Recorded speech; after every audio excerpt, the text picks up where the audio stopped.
ایک بڑے جنگل میں ایک درخت پر ایک ننھی سی چڑیا رہتی تھی۔ وہ بہت چھوٹی تھی مگر بہت ہوشیار بھی تھی۔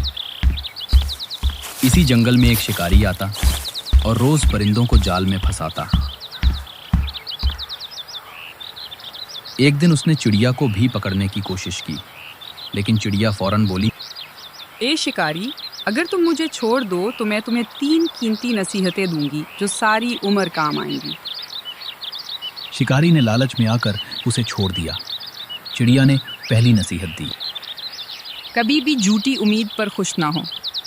پھر وہ درخت کی ایک اونچی شاخ پر جا بیٹھی اور دوسری نصیحت دی۔ کبھی بھی ماضی پر افسوس نہ کرو۔ شکاری نے حیران ہو کر کہا، تیسری نصیحت بھی دے دو۔ چڑیا نے شرارت سے کہا، اگر تم میرے پیٹ کو چیر کر دیکھتے تو تمہیں ایک بڑا ہیرا ملتا۔ یہ سن کر شکاری اپنے بال نوچنے لگا اور افسوس کرنے لگا کہ اس نے چڑیا کو چھوڑ دیا۔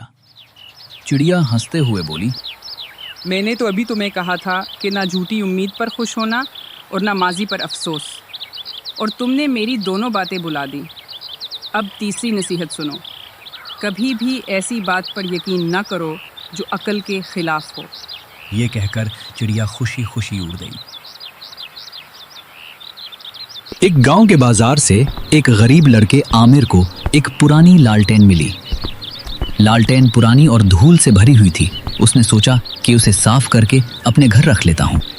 جیسے ہی عامر نے لالٹین صاف کی، ایک جادو کا جن سامنے آ گیا۔ جن بولا، میں اس لالٹین کا غلام ہوں، جو تم کہو گے وہی پورا ہوگا۔ عامر نے پہلے چھوٹی چھوٹی خواہشیں مانگی، نئے کپڑے، سونا، گھر، سب پورا ہوا۔ لیکن آہستہ آہستہ عامر کی خواہشیں لالچ میں بدلنے لگیں۔ ایک دن اس نے جن سے کہا، میں چاہتا ہوں کہ پورے گاؤں پر راج کروں۔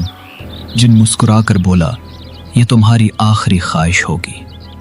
اگلی صبح عامر واقعی گاؤں کا راجا بن گیا، لیکن رات کو اس نے دیکھا کہ اس کا محل اندھیروں میں ڈوب گیا اور جن کی آواز گونجی، جو لالچ کرتا ہے وہ ہمیشہ اندھیروں میں قید ہو جاتا ہے۔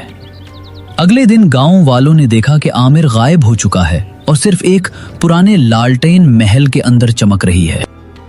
اب وہی لالٹین پھر بازار میں بکتی ہے اور اگلے شکار کا انتظار کرتی ہے۔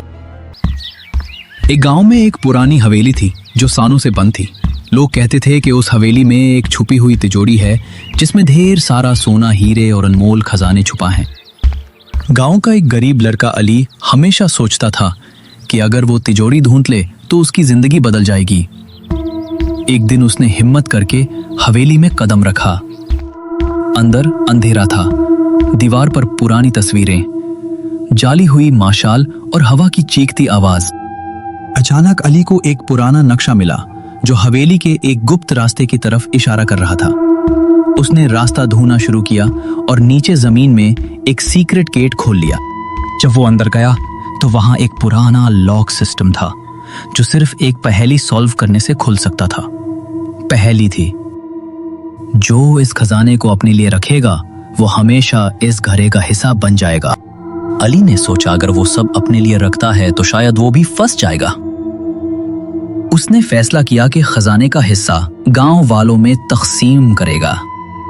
جیسے ہی اس نے یہ سوچا، تجوری کھل گئی اور اس میں سونا چمک رہا تھا۔